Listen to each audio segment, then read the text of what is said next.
Bonjour à tous, aujourd'hui je voulais vous partager la puissance du groupe.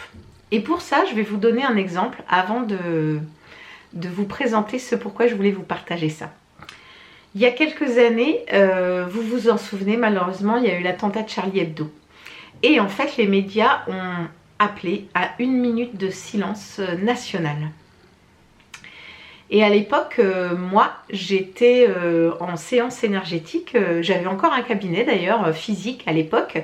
Et j'avais une cliente sur ma table. Et donc, je commence le soin. Et tout d'un coup, au milieu du soin, c'est comme s'il y avait une ouverture énergétique incroyable. Une espèce de paix, un truc fou. Vraiment comme si toute l'énergie descendait tellement facilement, c'était extraordinaire. Je regarde l'heure et c'était pile l'heure qui avait été prévue pour commencer cette minute nationale de recueillement. Alors là, vraiment, j'ai senti la puissance de l'énergie de la prière parce que dans l'énergie que moi je canalisais, à laquelle j'étais branchée pour pouvoir aider ma cliente, la texture de cette énergie était vraiment différente. J'ai continué le soin et là c'était vraiment génial, c'était royal, on avait vraiment l'accès en direct live. Et puis tout d'un coup ça s'est refermé et évidemment c'était la fin de l'ensemble des 65 et quelques millions de Français qui priaient en même temps pour les victimes de l'attentat. Pourquoi je vous dis ça? Parce qu'on a un énorme pouvoir de prière et d'accès au beau.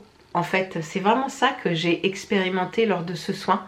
Et je suis sûre d'ailleurs que la personne qui était sur ma table à ce moment-là, je crois qu'elle me regarde et je suis sûre qu'elle se rappelle parce qu'on a beaucoup parlé de ce qui s'était passé dans le soin, puisqu'évidemment, elle aussi, elle l'a ressenti. Bref, je vous le dis depuis des années, et cet exemple vous le confirme, nos pensées et nos paroles activent ce qu'on veut, activent le beau ou le moins beau. On peut choisir de se brancher sur tout ce qui ne va pas, ou on peut choisir de se brancher sur ce qu'on veut créer, sur le beau. Et c'est vrai qu'en ce moment, on est inondé d'informations plutôt négatives. Mais on peut quand même choisir de mettre notre attention sur ce qui va bien. Et c'est ce que je vous invite à faire aujourd'hui. J'en ai parlé sur le chemin du cœur en vous proposant de visualiser, je ne vais pas dévoiler la fin du livre, mais l'objet en question dans le livre. Parce que je pense qu'il a un vrai pouvoir de guérison.